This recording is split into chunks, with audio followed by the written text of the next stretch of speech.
to another episode from Your Own Pathway Therapy Conversations, where we talk about what most therapists only whisper about. For those who don't know me, my name is Paya. I'm a licensed psychotherapist and trauma informed organizational leadership consultant. Here, we speak on the topics we've been conditioned to stay quiet about, the ones that often rock the boat.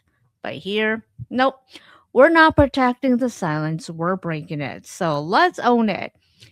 Today's episode is the conclusion of my first part of how I escaped my abusive jobs.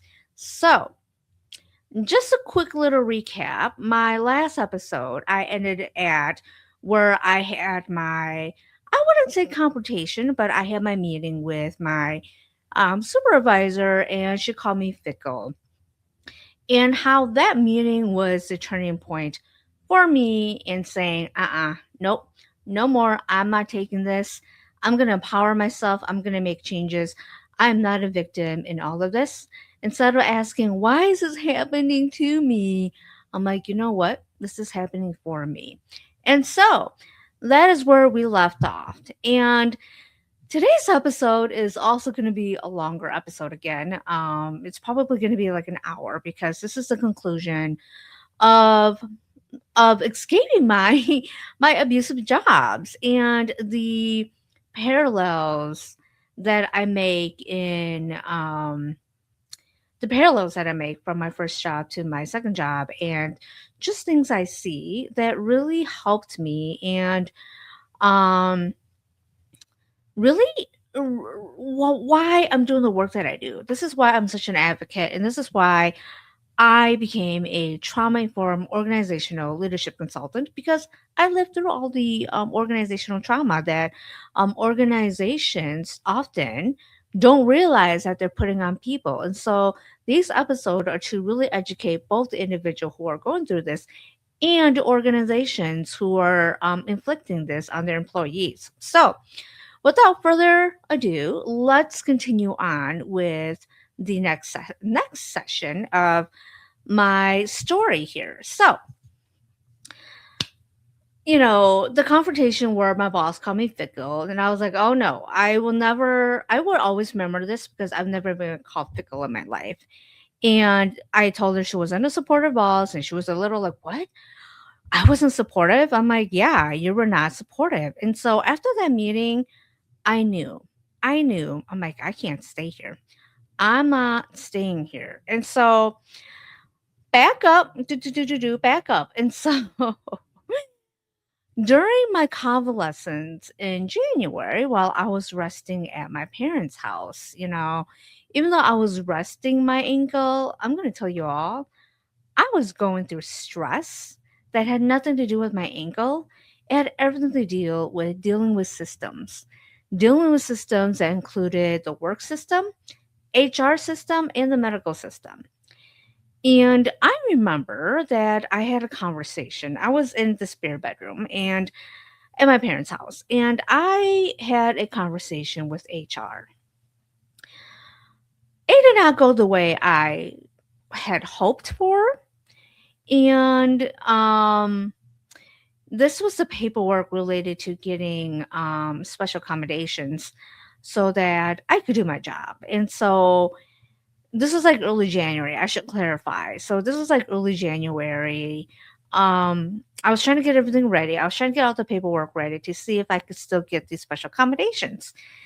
And it did not go as planned. It was a call that just, again, made me see HR again. And again, whoever decides to watch this, who is from HR or who has had interactions with HR, I'm going to be very honest, not impressed at all. And so I just remember after that interaction, I hung up the phone and I was so disappointed, and it was so painful, emotionally, psychological painful with the conversation. After that, I just threw threw my cell phone, and I just collapsed into the bed. Like I just, and not to be dramatic, but I literally like just went like this in the bed, and I was just doing this. Like, this is so frustrating. Why is this so frustrating? And I I cried again. I cried again. And one of the things I learned, I noticed about this job was it made me cry so goddamn much. And I'm not a crier. Believe it or not, like I said, I'm not a crier. And I realized this job was making me so emotional and crying. This situation was making me so emotional and crying. And honestly, I got so sick of it. I was so sick of it. And I allowed myself like 5 minutes of self pity. Was like, why is this happening to me? Why? Why? And then I allowed myself to feel the self pity. And then I was thinking, I'm like, I had a moment of clarity. I gave myself the tough love. Sometimes you need to give yourself tough love when you're like, why? I'm such a victim in all of this. And then something in me snapped. Like it just snapped and said, honey, like, girl, your ankle is broken, not your brain. And then that's something in me just like, yeah, your ankle is broken, girl, not your freaking brain. Your brain is working fine, fine. So what are you gonna do about this? Are you gonna like cry and sit here and self pity in the bed, or what are you gonna do about it? And I'm like, okay, all right. You cried, you gave yourself that 5 minutes of self pity, you felt like a victim, and what are you gonna do about it? And so that was a moment I just said, okay, no more, no more. And at that moment, that was a pivotal moment for me. I felt helpless. And then I'm like, you're not going to be helpless anymore. You're going to come up with a strategy. You're going to come up with a plan because your ankle is broken, not your brain. So use that brain of yours and figure out what you got to do next. And that was the moment I chose to fight. And so I grabbed my phone again, the one that I threw away, on the bed, and I started looking for jobs again. And yes, okay, I admit I have a history when I am unhappy to look for jobs. And this part I knew. I knew that it was a lifeline again for me. And I started going on LinkedIn and went on Indeed. And there was this job that kept coming on up on both LinkedIn and Indeed. And it was for this startup company, and they were looking for medical social workers who were familiar with palliative, advanced care directives, and all of that. And I had a long history of working for the hospital, so I knew all that. That was like my jam. And it kept popping up. Like it kept popping up. Honestly, I started seeing this job like a week before. And so I'm like, what is this about? I'm like, okay. But it did not list pay. And that's why I was a little hesitant. I'm like, God, this is like a startup. I bet they pay like little and, I can't go back to that. So I made assumptions about this job before even knowing about it. And the funny thing was, like, during this whole time, I was thinking about a former coworker who I hadn't seen like in 6 months since like summer, since our monthly meetings with our big cohort group. And I was like, gosh, I wonder where she went. And Lord and behold, I went on LinkedIn because I was looking for jobs at LinkedIn too. And for anybody who hates LinkedIn, I completely understand. I know that a lot of millennials and Gen Zs hate LinkedIn because they're all like, "Oh, it's so performative, it's so fake facade." And yeah, I agree. I agree that there are parts of LinkedIn that is just so fake and facade and performative. And yet, it is so important when it comes to networking. And I'm going to say this not out to brag or anything. My last few jobs that I have found have all been through LinkedIn networking. I didn't really have to apply. It was because I knew people, and it was through networking through LinkedIn that connected me to get my previous positions. And so I looked at this person's profile, and Lord and behold, they were working at the new startup company, as a social worker there, I'm just like, oh my god, this is like fated. Like there's so many synchronicities, and before I knew what the word synchronicity was, I was like, this is for a reason. This is all for a reason. And so I quickly like DM'd her, this person and said, "Hey, I saw that you work for this company, and just did my hi, how are you? And I see that you're now working for this company, and I see that you're hiring. Can you tell me more about it?" And this person actually responded pretty quick within the same day and was telling more about the job and said that, yes, we are hiring. And are you interested? I said, yes, I am interested. And they said, you know what? I will connect you with our HR department. So I was like, yes. And so even through all of this, like tears and like this self pity, there was hope. Like there was hope for the first time for a while. And so, yeah, I got connected to HR and everything, and we actually set up a phone interview while I was resting, like convalescing at my parents' house and everything. So, okay, and so that's the background of all of this. Like, even though I was feeling self pity, I was going through all of this. I was coming up with a backup plan already, and probably again a lot of my trauma, coming from a background like mine where we're always told always have a plan B, plan C. I was already planning all of this while my ankle was broken, but my brain was still working. So I'm like, you know what? Okay. And so I went back to work. Um, in the middle of January. I just remembered I went back on a Friday, so I wouldn't deal with all the bullshit of like dealing with the whole week. So I went back on a Friday, and so that one day I can come back and rest. And so um it was kind of funny. That was the day that I had a phone interview. So And so, just to talk more about the logistics of this job was, my right ankle was broken, so I couldn't drive to work. And so this is the middle of January. It's winter. It's here in the Midwest, Minnesota. I didn't drive because, again, my right foot is my driving foot, and so I had to Uber to and from work each day. And because I had this phone interview scheduled and I didn't have a car, and I was in the office with a whole bunch of other people, I couldn't interview in my office.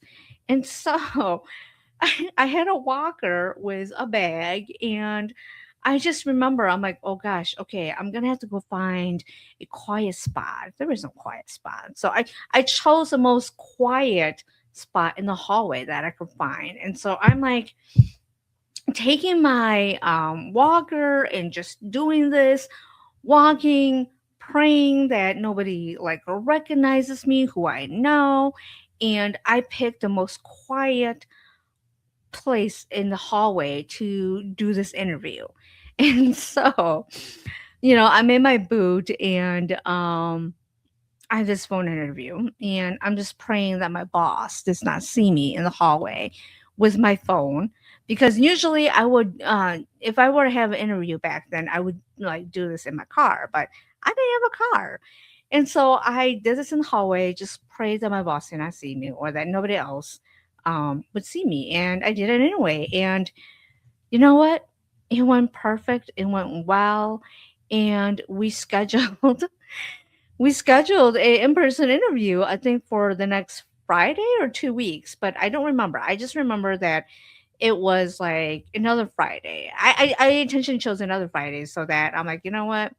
After the interview, I'm just gonna go home. So after that, I we scheduled the in-person interview, and so I looked at my I looked at my sick leave to see how much sick leave I had, and I had like I think like 7 hours of sick leave left because I used a lot of it to rest during my break from my ankle. And I'm like, you know what?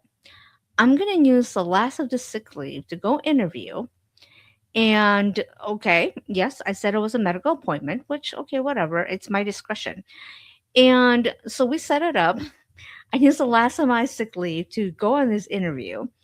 I scheduled an Uber and boot and all, went in and had the former colleague, and now she's a boss, interview me and the medical director. And you know what? They said, "Hey, we can see you being you. We can see you as part of our team." And at that moment, even through all the shit I went through, there was hope again. Like hope returned back to me, and I was just so excited. And so I took the rest of the day off. I mean, I took sick leave. So after the interview, I went home and it was Friday, so it was beautiful. And so I had hope again. I had hope again through all of this. So after all of this, I knew that I had to start planning. Like I had to sit down, get serious about where I was in my clinical hours and what I had to do to get the process going. Because getting a job was kind of, I don't want to say the easy part. The hard part was getting all my ducks in a row so that I can leave cleanly without anything that they could have power over me. And when I say they, I meant like my boss and the board of social work and get everything together. And so this is where the serious parts, like the serious parts, like a planning really occurred. And so what I had to do was I'm like, okay, let's see how many clinical hours I have, how many more I need to do, and let's get this going. And so I calculated everything. I calculated how many like clinical hours I had. This included my one-on-one clinical hours, and this included my total of 4,000 clinical hours. And I actually was like almost done. I was almost done. I'm like, holy crap. Like again, I I felt like the universe was like, all this shit happened to you for a reason, and yet you're closer than you think. And I'm not trying to make anybody be spiritual or say, oh, the universe, but I really do felt like, holy shit, like all of this was coming together for a freaking reason. And so I calculated everything. And, my first job, my first abusive job, the one that I got walked out on, because I had 6 months of that, that was my life saver. That was my lifesaver because I had that.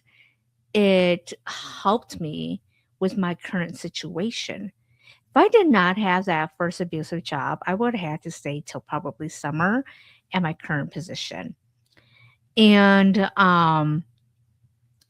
all of this, like all of this was like 2.5 years of like getting my clinical hours, supervision, everything that came together. And when I calculated everything, I realized that I would be done by early February. And mind you, this was like late January when all of this occurred. And I'm like, oh my gosh, I was so relieved. I was just like, holy shit, everything is like all the puzzles are coming together. This is gonna happen for me. So I calculated everything and again, everything just felt aligned. Like I felt like the universe was finally freaking protecting me from all the shit that I've been through. And it's like, okay, everything that you endured was preparing you for this moment. And so I started literally my escape plan. And I completed the application because for those who don't know, this is just a logistic, but for the Minnesota Board of Social Work, you can apply early. If you're close to getting your hours done, you can apply early. So by the time that you actually get all your hours in, you can take the test. And so, because I was so close, I started the application process. Um, So I printed everything that I needed for the board because this is seriously, this is like signing your life away, like giving your life away to take this test. And I started completing, filling out the paperwork. I prepared everything meticulously, and I did this by okay.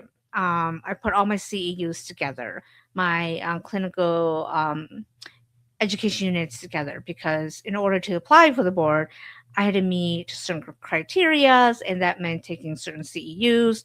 And so I took all of my, I don't know, 100 CEUs worth of 2 years together, um, and started doing all of this. Like, started doing this. I just remember that I also looked at my, what do you call it? My Excel sheets, and looked at everything, like how many hours I had, so that I can send this in too. And I actually did. I sent all this in to the board so like they would have no question. I remember doing on a weekend night, like Monday, no, Friday or Saturday night. I remember putting all my CEUs together, staying up till like 1:30 a.m. to ensure that I had everything so meticulous and so organized to send to the board of social worker that they would have no, like they couldn't mess it up. Like they couldn't mess it up. And so I just remember doing this. Like even 5, 6 years now, I still remember that night so clearly, with a broken ankle, just elevating my leg and just, organizing all my paperwork together on my couch. On my couch. And once I got all of that, like I put it all together, I used a paperclip. It was so freaking organized. And I had a meeting with my boss again because I was still in clinical supervision, which meant that we often met like once a week. And I remember giving her the form to attest, to sign and say that she attested and that she was my clinical supervisor, and that I completed my hours. And she was a little surprised. She was like, "Oh, you're done already?" And I'm like, "Yeah. I had my previous job that that gave me 6 months of clinical hours." And she's like, "Oh, okay." And I gave her nothing about my plans. I just said, "Here, I'm about to be done. Actually, I'm done." Like this was early February by the time I met her, and so I had literally completed my hours when she signed that. And so I gave her nothing about my plans. She signed it willingly and everything. It was almost like our confrontation meeting never happened. We just kind of moved on from that. And, I was fine with that too. And during the process, I also contacted my former clinical supervisor from my previous job, the one that was like kind of like my mentor, the one that signed all my clinical paperwork, not my outpatient therapist, not my outpatient boss, the one that fired me. And so luckily it was easy. Like I connected with her and I said, if you can please go into the website, the Board of Social Work website, and just attest that 6 months of this was with you. And she gladly did it. It was done. It was completed. And I printed all the stuff out because again, I did not want the board to mess up anything, because I've heard horror stories from other social workers who had gone through them and where they lost things, and they had to literally drive to the office to um give the information. So I did not want any of that. And so I was very meticulous. And so once all of this was signed, I put all my CEUs together to show how I completed my clinical clock hours too, to be eligible to take the clinical test. I remember I so my tour duty is 7 to 3:30, meaning my work hours. And one of these nights, I stayed until 6 p.m. The Most people had left, gone home. Most people left by either 4 or 5, and I had over about, like, 70 pages of documentation that I had to send to the board of social work, and I just remember I categorized and labeled and numbered and did everything to organize to the board about, like, each of my, CEUs. I, again, made sure that it was so organized and so meticulous that they would have no question and ask, "What about this? What about that?" It's like, "Nope, okay." She was so organized. I also made extra copies of everything too to ensure that if they needed something again, I had my own copy. Um, and I faxed everything. I got a confirmation that my fax went through, and that was not enough for me. I emailed the contact person at the Board of Social Work to say, "Hey, I faxed all this stuff yesterday. Please confirm that you have received all of this. Let me know if there are any questions or concerns that you have that you need clarification with so that I can, send everything." And shockingly, they said, "We have everything. We don't need anything more from you." I was like, "Oh, well, that's a first, especially with bureaucratic. Anybody who's dealt with bureaucratic know what I'm talking about." I was like, "Oh, wow, okay." To me, I was like, okay, I had hope again. It's like, all right, things are working out. Things are working out. So that was my escape plan, staying at night and doing all of this. And, you know, as I was doing all of this at night at 6 p.m., faxing, making copies and everything, something in me kind of hit. Like, something in me hit. And it was like, oh my gosh, this is my safety plan. I'm like, this is my safety plan because in my career as a social worker, I've also helped domestic violence victims do their safety plan. And I, in that moment, I recognized the parallels of the safety planning.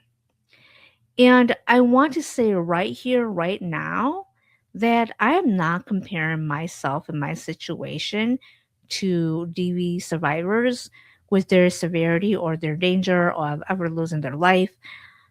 I'm not saying that. And yet, at that moment, I'm like, holy shit, this is safety planning. Like, this is what safety plan is because even though I have helped my DV clients formulate a safety plan, they were in danger physically, emotionally, psychologically, all of that.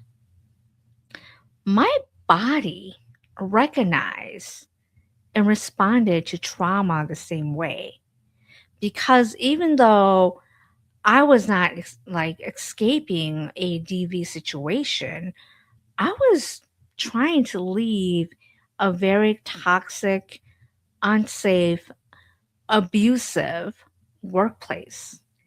And our bodies cannot tell the difference of which trauma is which trauma. What it knows it's being unsafe is unsafe.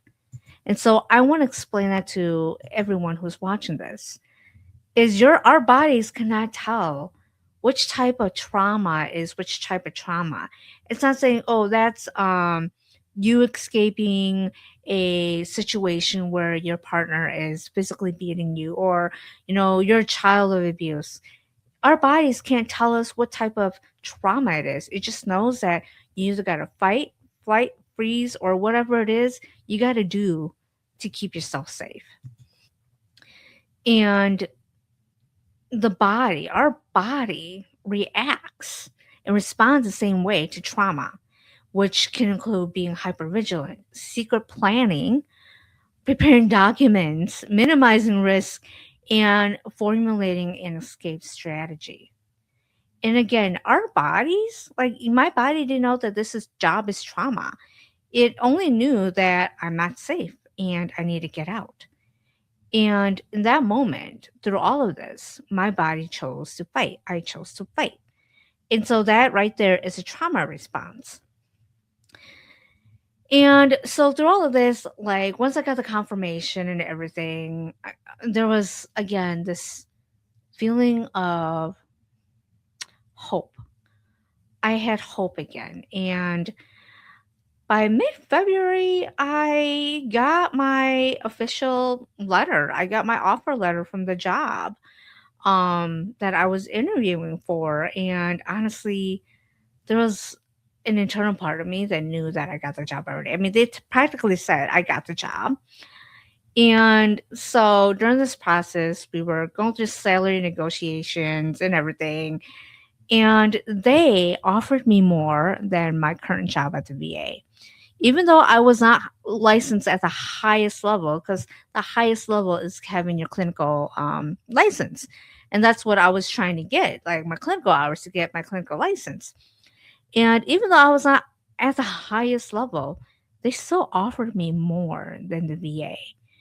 And I don't know if y'all have ever worked for like startups, but the perks are pretty damn good. Like they had like 4.5, 5 weeks of like PTO, and we only work 4 days. And so I'm like, shit, this is like a way better deal.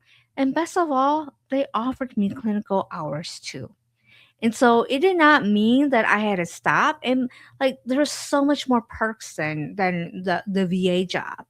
I was like, wow, it's a good thing I took the risk and I was willing to. I was just so desperate to leave. And yet, in leaving, this new place offered me so much more stability and safety than the VA did. Um, and most of all, it showed that they valued us. Like they valued us. So, yeah, I signed my offer letter, sent it in. I told no one. And so even though it was like middle of February when I got all this, I said, you know what? I am only going to give my boss 2 weeks notice. That is all I owe them. I don't owe them anything more. And I'm only going to give them 2 weeks. And honestly, it's not my problem. And so this is where I want leaders and organizations and HR or whoever is watching this to know is the quiet quitting with intention. And so after everything was confirmed, I did my job. I did not do anything more. I didn't do anything less. But you know what? I did what I was supposed to do. I started at 7, so because I was still taking an Uber, sometimes I got there like a 7:05, especially walking with a walker. My mobility was much slower. And 3:30, I got out. I mean, by 3:20, I scheduled my Uber and it was like, "Yep, it's my Uber. I'll be down there." Or I left myself early too. I'm like, "My Uber is coming, so I got to be down there." So I did not do additional emotional labor. And yeah, did my coworkers notice? Yeah, my coworkers noticed. I didn't hide the truth and I felt no regret about it. So this is the quiet quitting that I was like, you know what? I'm so done. I'm here. I don't give anymore because this place treated me like shit and I already have a backup plan.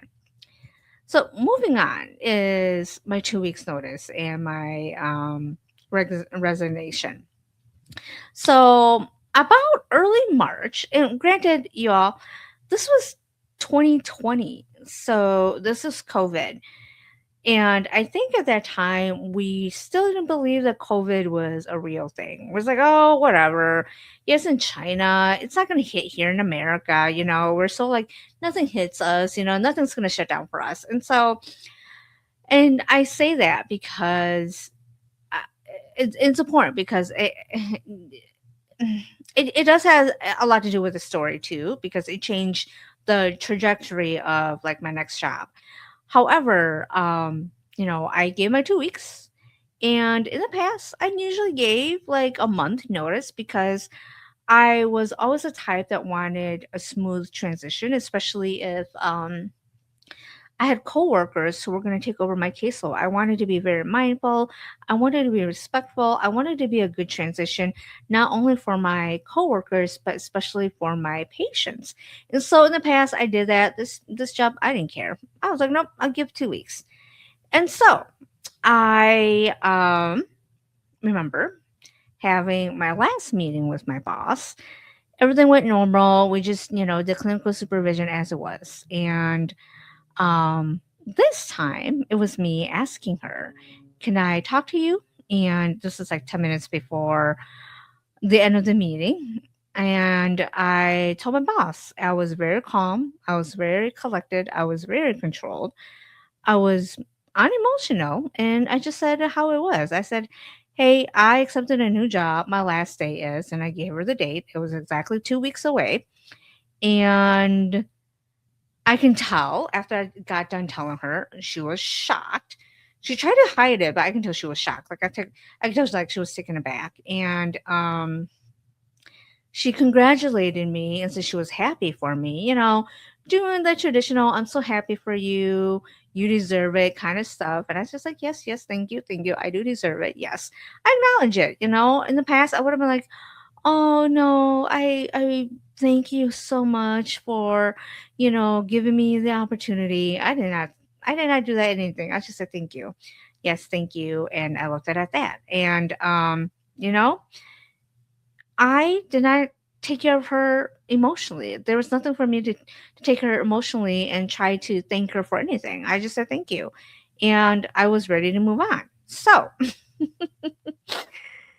of course, word got around that I accepted a new job and people were asking me about it. And I was very open and honest. I said, "Yep, I got a new job." And they asked, "Do you think it had anything to do with your ankle break too? Like, did this decision became because of that too?" I was like, "Yeah." The old me, what I was like, "Oh no," try to hide it, try to be like very, what's the word? Like very diplomatic about it. But I'm like, you know what? I have nothing to hide. I have nothing to hide. I'm going to say for what happened for me, and people can make their decisions. People can make assumptions. I don't care. Um, this is what I went through. This is how I feel. And I'm going to tell you what I felt, what I went through without sugarcoating anything. Now, did it mean that I went out there and was bad mouthing my boss? No, absolutely not. It just meant I told how it was for me. And people were like, "Okay, all right." And of course people would say like certain things like to me, and I was like, whatever, it's not my responsibility to take on responsibility for other people's assumptions, perceptions, whatever. And so I quiet quit my job, and I did what I had to do and everything. And so during the last week, my last week, I um I was asked if I wanted to do an exit interview, and I said, "You know what? I know it's not going to make a difference, but I'm going to do it. I'm going to have an exit interview." So I had an exit interview with our social work executive, and again, I was open, I was honest, I told the truth. The executive asked, um, you know, after I told my truth and what I went through, the executive asked, excuse me, if I would consider rescinding my notice, if I went to HR mediation with my boss. And I had asked, I'm like, "Okay, who would actually be mediating this, the meetings?" And the executive responded, "It will be HR." And I'm like, "Your HR, our HR?" And the executive confirmed. I said, "Nah, nope." I said, "Nope." Because my experience with HR through this whole process made me mistrust them.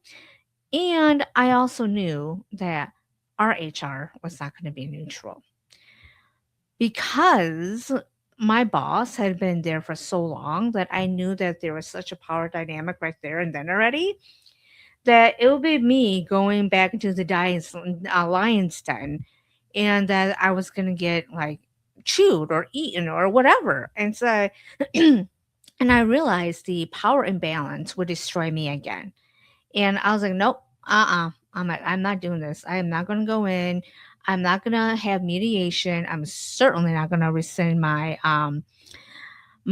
offer letter to have mediation because there's no point. I moved on. This is a closed case. But this is for anybody who is watching this and is considering HR mediation.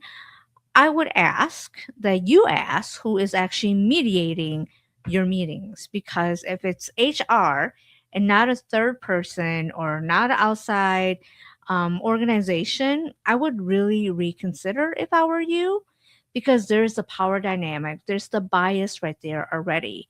And again, we all know that HR is not for us, it is for the company.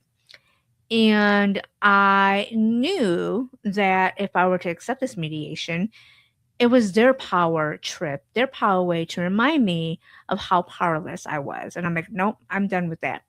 No more powerless, no more cycles of abuse, no more cycles of saying you're small, none of that. So I'm like, nope, I'm not going to do that. So that part is very important because I want to, this is part of taking my power back right there. So during I want to say like during the last day of my work day, my boss was not there. And so she had someone cover for her. And I remember receiving an email from my boss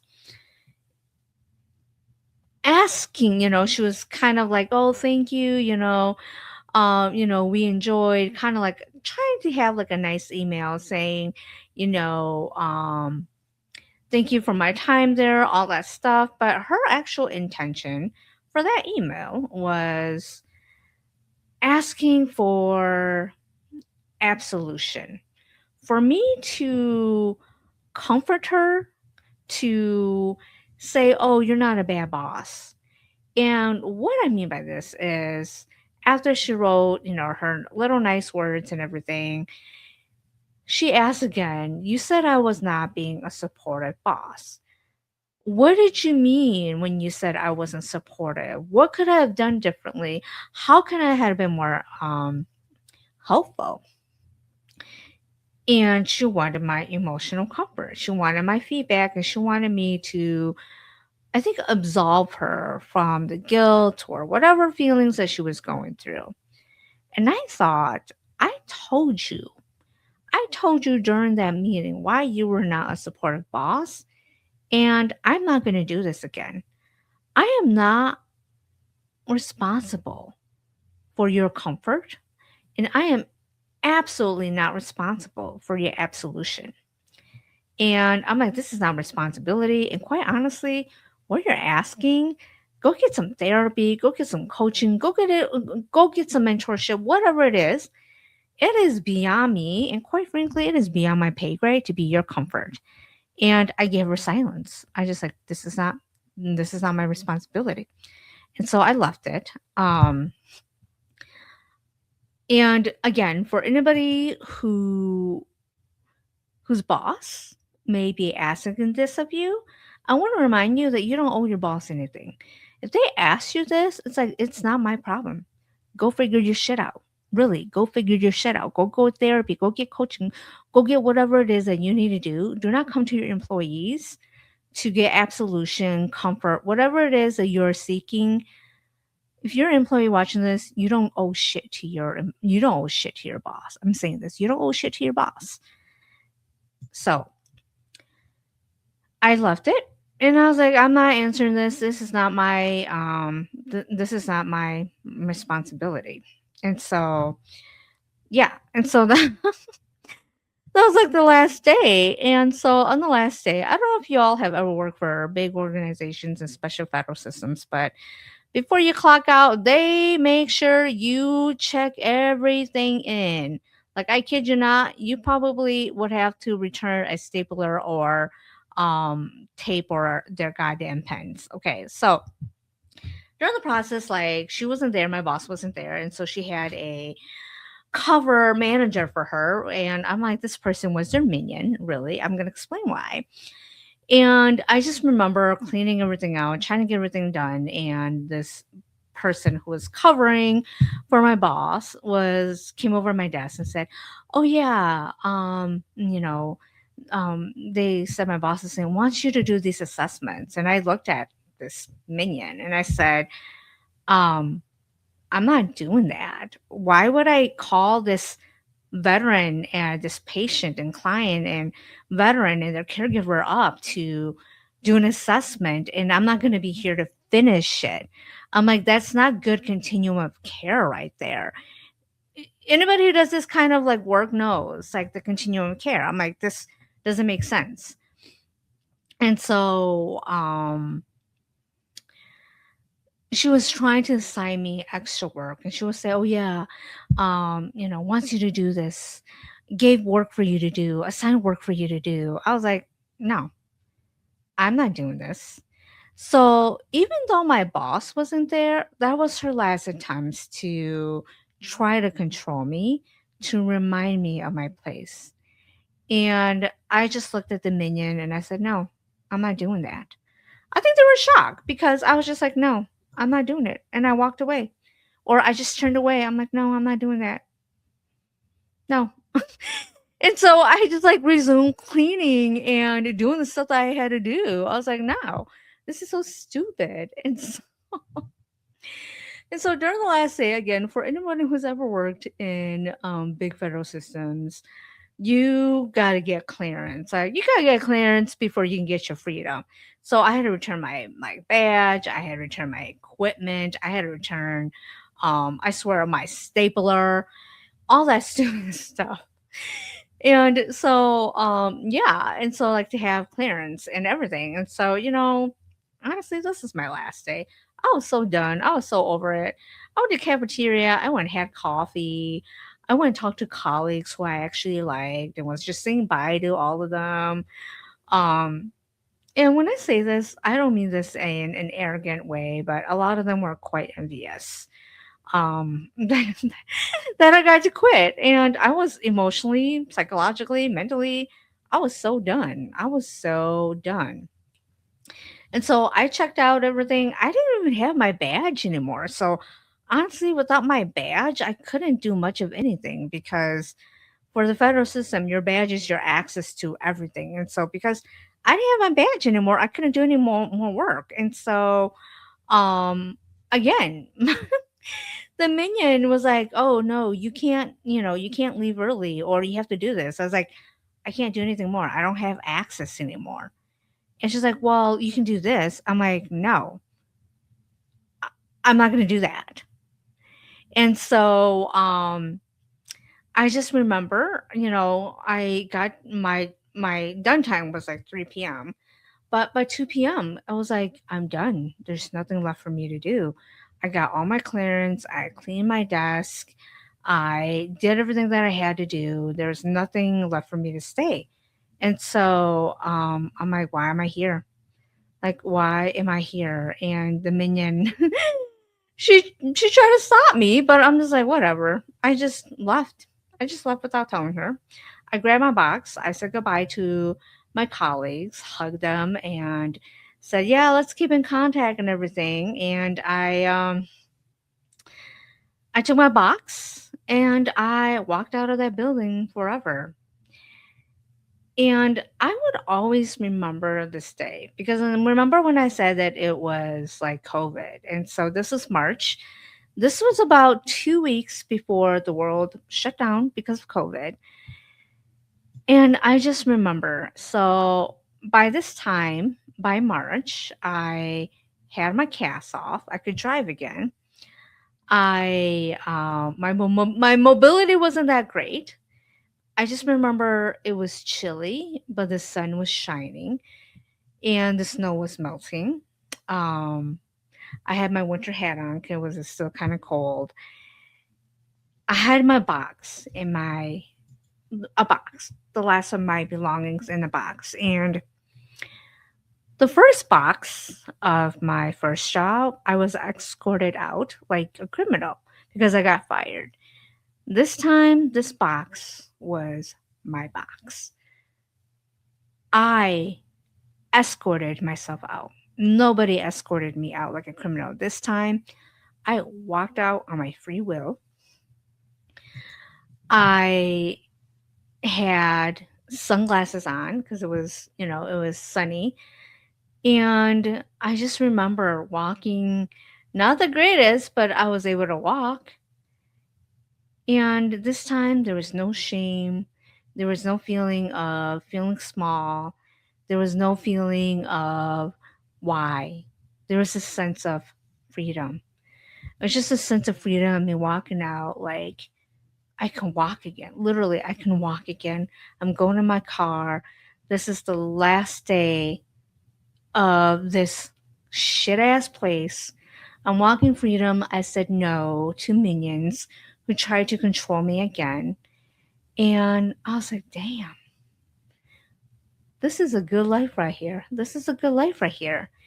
And during this whole time, I was just thinking of the song, of all of this. And I'm holding my box with sunglasses. Imagine me with my sunglasses on, with my winter hat. I'm just holding my box and I'm just like, damn.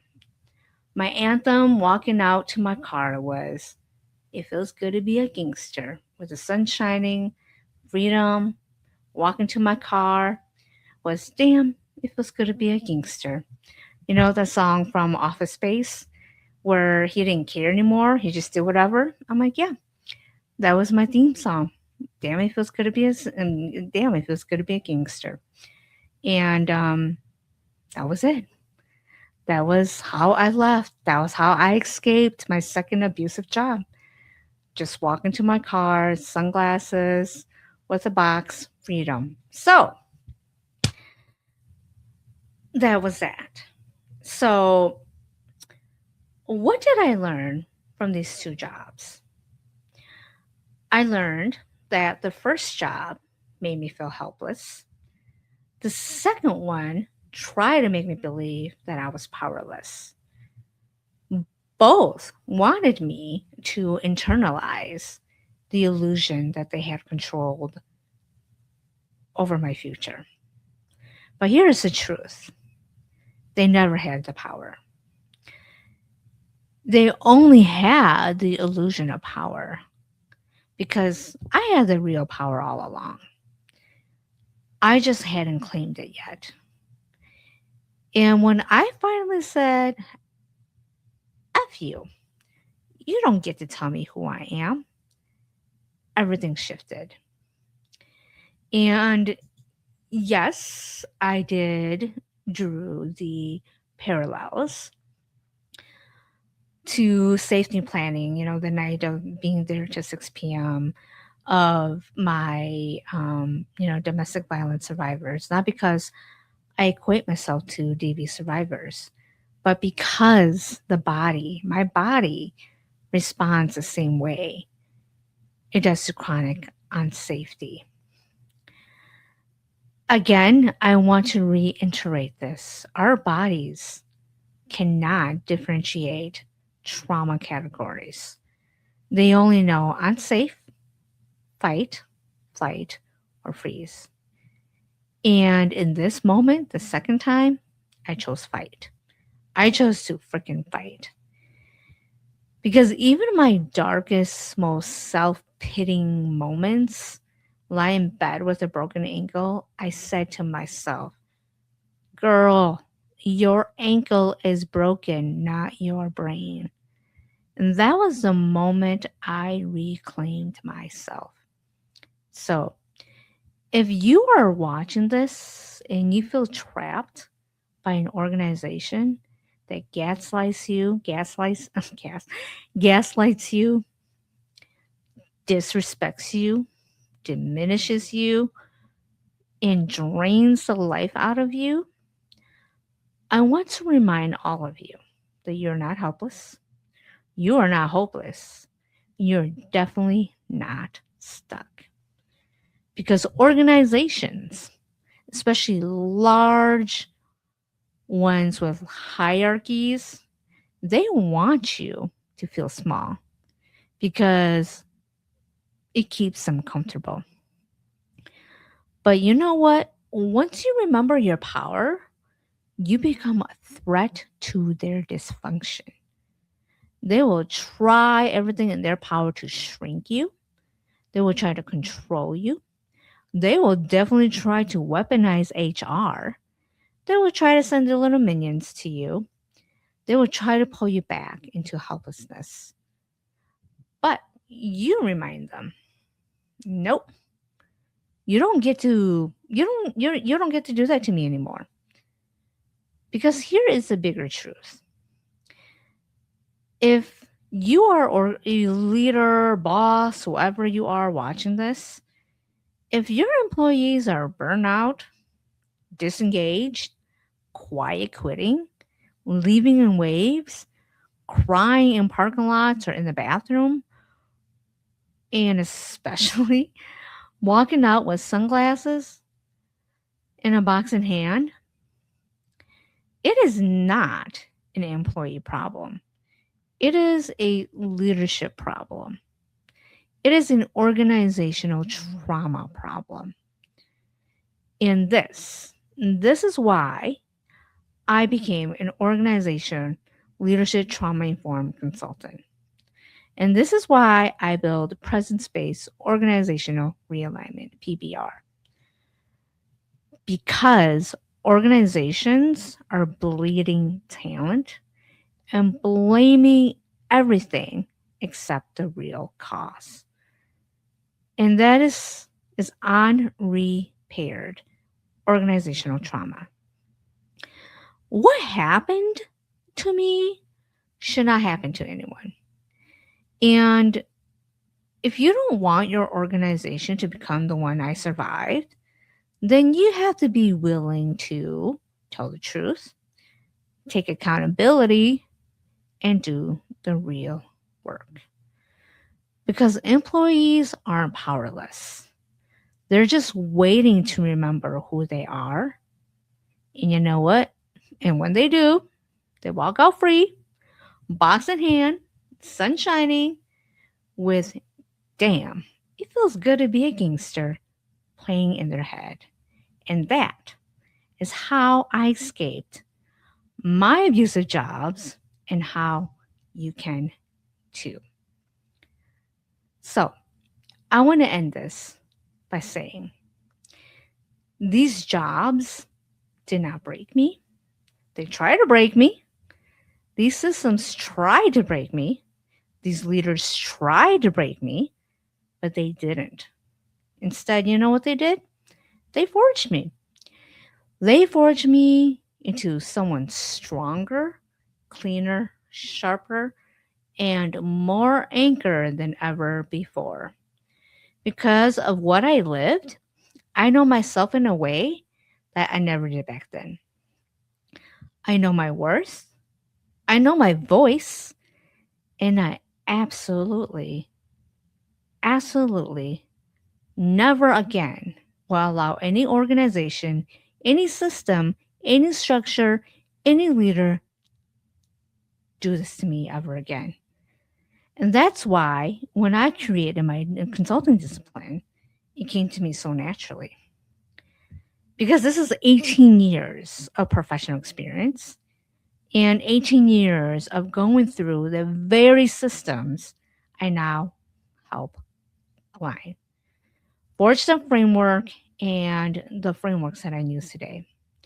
Because everything I've lived, everything I've survived, everything I've witnessed, that is what shapes presence based organizational realignment. So, PBR was now born from theory, it was born from lived experience, from systems that harmed me, from leadership that failed me, from organizational trauma I had to navigate alone.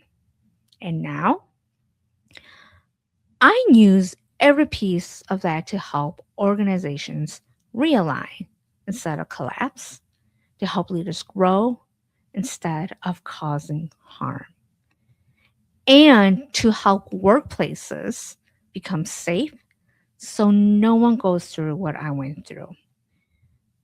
Again, these jobs did not break me. They built me to be the person and consultant that I am today. And I will never let another system make someone feel the way those systems made me feel. And this is why I do this work. So that is all I have. And I hope that whoever is watching this, if you are someone who is going through what exactly I went through, I hope these two episodes give you hope. I hope these two episodes give empower you to do whatever it is that you have to do what is best for you. If you are a leader, a founder, CEO, whoever decides to watch this, I hope that you take my words and decide how you want to show up, what kind of organization you want to lead, so that you are better and not continue on the inherited wounds and the inherited narratives that you thought you had to continue doing and driving your best people away. So that is all. I hope these episodes help whoever needed is that needs help with this. Thank you so much. Take care. Stay safe. Most importantly, take care of yourself. Bye.